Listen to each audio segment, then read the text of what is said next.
Penanaman mangrove yang di Sungai Tiram ini sudah kami mulai sejak tahun 2010 dan berlanjut sampai hari ini dengan luasan hampir 100 hektar di Sungai Tiram ini. Jumlah bibit yang sudah tertanam itu sekitar 500.000 batang, Pak. Jadi salam hormat dan permohonan maaf dari Bapak Menteri Kehutanan Republik Indonesia. Seminggu yang lalu kami ketemu sama beliau melaporkan persiapan acara, dan seyogyanya hari ini beliau hadir bersama kita pada hari ini. Namun karena beliau ada kegiatan di Kalimantan Utara dalam hari peringatan hari lahan basah, lahan basah, sehingga beliau menugaskan Bapak Kepala Das Sejang Duriangkang untuk mewakili beliau.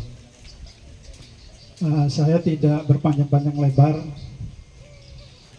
Hari ini kita akan memulai penanaman secara simbolis, kemudian dilanjutkan dengan masyarakat setempat, kemudian peninjauan lokasi yang sudah kami tanam sebelumnya di beberapa titik. Jadi tanpa mengurangi rasa hormat, kami sudahi. Wabillahi taufiq. Ini ada kegiatan penanaman mangrove. Tepuk tangan untuk komunitas Kepri. Bapak Ibu hadirin semuanya, seperti kita ketahui bersama bahwa fungsi hutan mangrove ini merupakan berfungsi sebagai benteng terakhir dalam perlindungan dari abrasi, dari gempa, dari tsunami, dari bencana lainnya.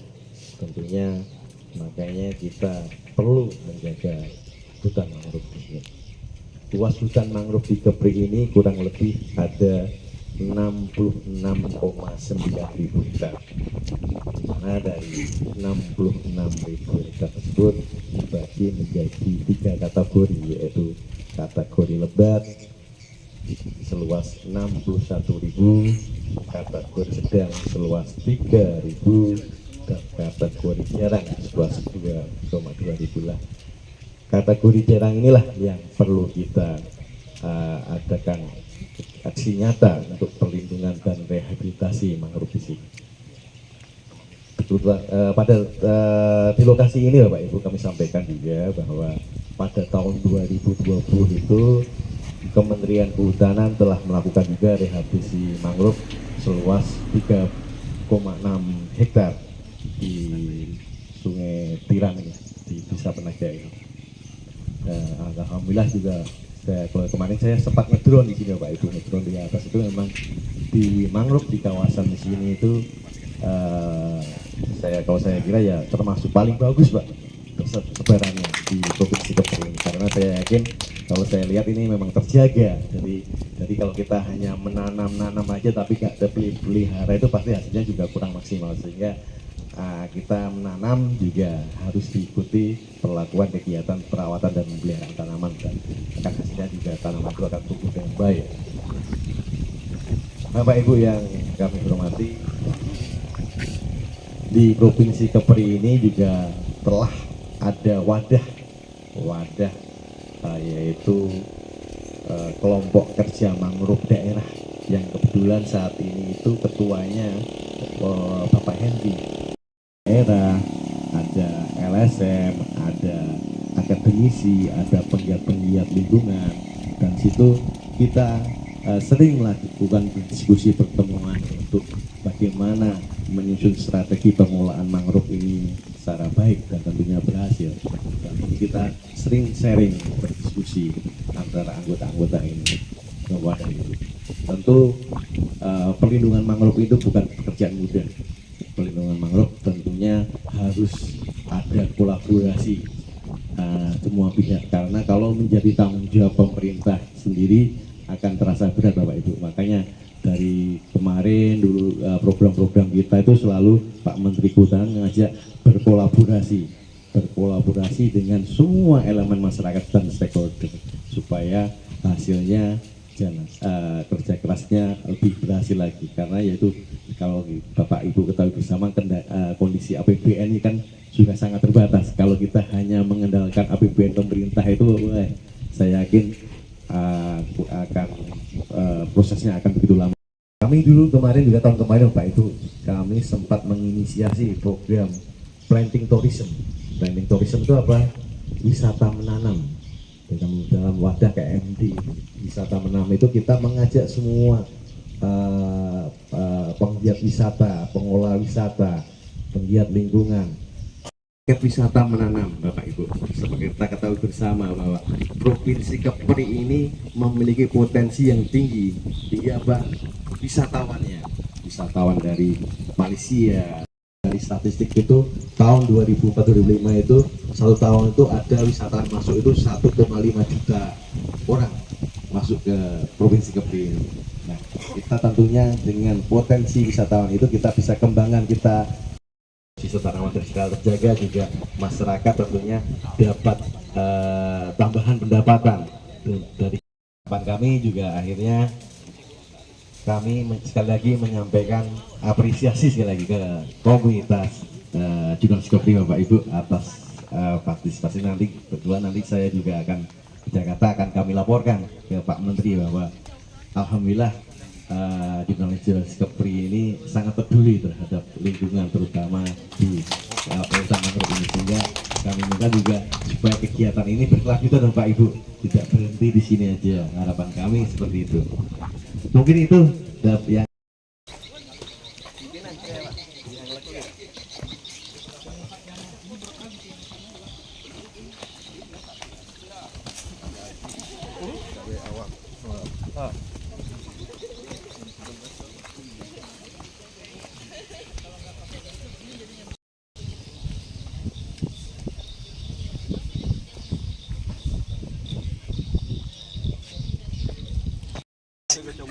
Kecamatan Lari Bang.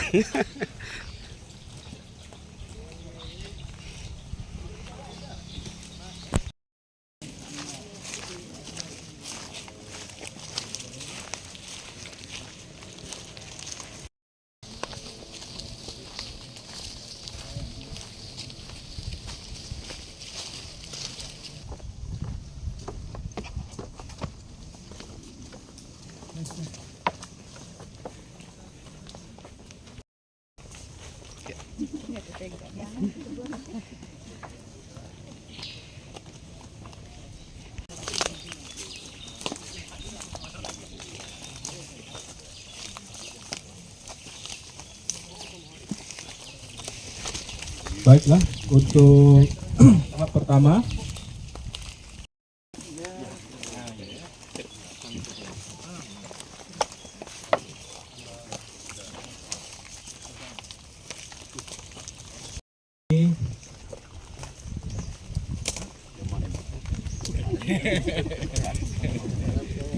Oke. Asisten Administrasi Umum Pemkab Bintan, Dr. Gama, yang diserahkan.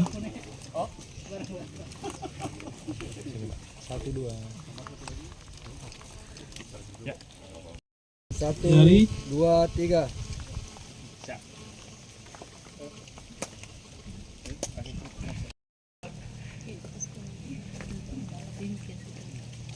Izin 1, 2, 3.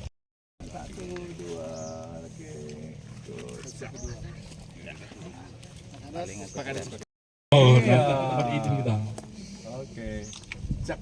Nah, untuk tahap pertama mungkin Ismail, oke. 1, 2, 3. Ya. oke, selanjutnya sesi foto mungkin diangkat Angkat lebih tinggi. mangrove-nya, Angkat bibitnya. mangrove-nya lebih tinggi. Iya. Koya. Senyumnya. Awas koya senyumnya ya. Smile. Ya, Tahan, Pak. Tahan. Oke, hop. Tahan. Wajahnya Wajahnya diangkat, Sini, Bapak. Bapak. Bapak ya. Iya, bagus. oke. Oke. Ismail. Mulai. Oke, Oke. ya, Pak. Oke, silakan Pak. Silakan. Siap, Baca bismillah. silakan. Bismillah. Boleh turun, tahan Ligat, boleh turun. kuat, hebat. Awak nyebut dirinya Jangan dari sana aja kak, dari sana aja, dari sana aja. Oke, tunggu ya, tunggu. Nah, Ligat kuat komunitas jurnalis. nanti gini ya. Komunitas jurnalis Kepri. Ligat kuat hebat. Ulang-ulang sekali lagi. 3. Ayo hitung. MC. Komunitas Jurnalis Kepri. Liga. Oke. Terima kasih. Udara bersih. Oksigen. Udara oksigen. Masa depan bumi.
Ini kan kalau pasang tenggelam. Jadi bagus.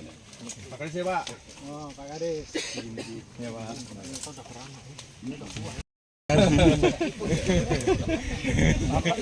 Ya.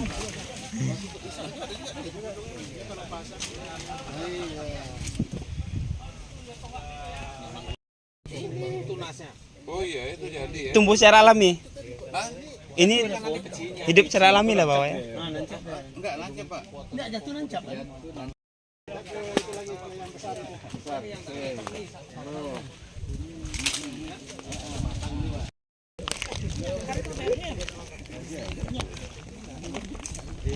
Kementerian Kehutanan sendiri juga mengalami kesulitan untuk itu karena selain menanam itu juga ada biaya pemeliharaan. Nah itu yang agak terkendala, apalagi di zaman sekarang ini banyak efisiensi. Jadi inilah perlunya peran-peran masyarakat yang berbasis komunitas. Ada berapa hektar lagi Pak yang belum tertanam? Kurang lebih. Nah di lokasi ini yang sudah kami tanam sejak tahun 2010 ada sekitar 100 hektar dengan jumlah benih yang sudah kami tanam sekitar 500.000 batang. Nah ini juga terus kami jaga seperti yang kita lihat di belakang ini, umurnya sudah 15 tahun. Dan ini kalau tidak dipelihara tidak akan tumbuh seperti ini. Nah, ini mungkin nanti melalui Kementerian Kehutanan kami akan juga kolaborasi melakukan identifikasi lahan-lahan mana saja yang kira-kira perlu kami lakukan rehabilitasi dengan sistem tadi, kolaborasi bersama. Oke, tadi ada kalau ada pohon bisa kurangi CO2-nya. Ini nomor satu, yang utamanya. Tapi yang keduanya seperti Bapak yang tadi sampaikan, yang wilayah sini kan ada areal mangrove, tapi banyak yang hancur. Kenapa? Masyarakat ini mungkin bisa cari makan hidupannya apanya gitu. Makanya kita buat contoh seperti ini. Kita panggilannya sirkus cari. Itu ada pohon mangrove-nya, jadi bisa kurangi CO2-nya, bisa juga mendapatkan masyarakat gitu. Jadi tujuannya itu.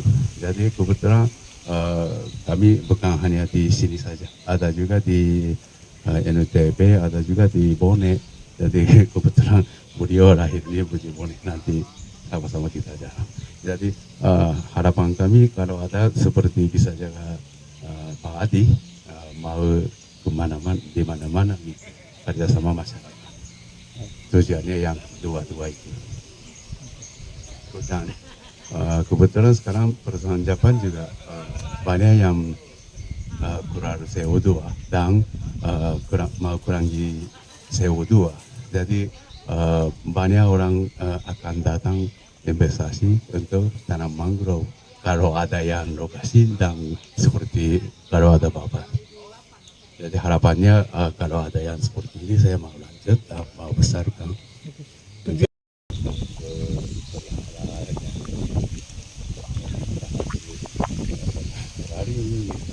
Tinggi maksimal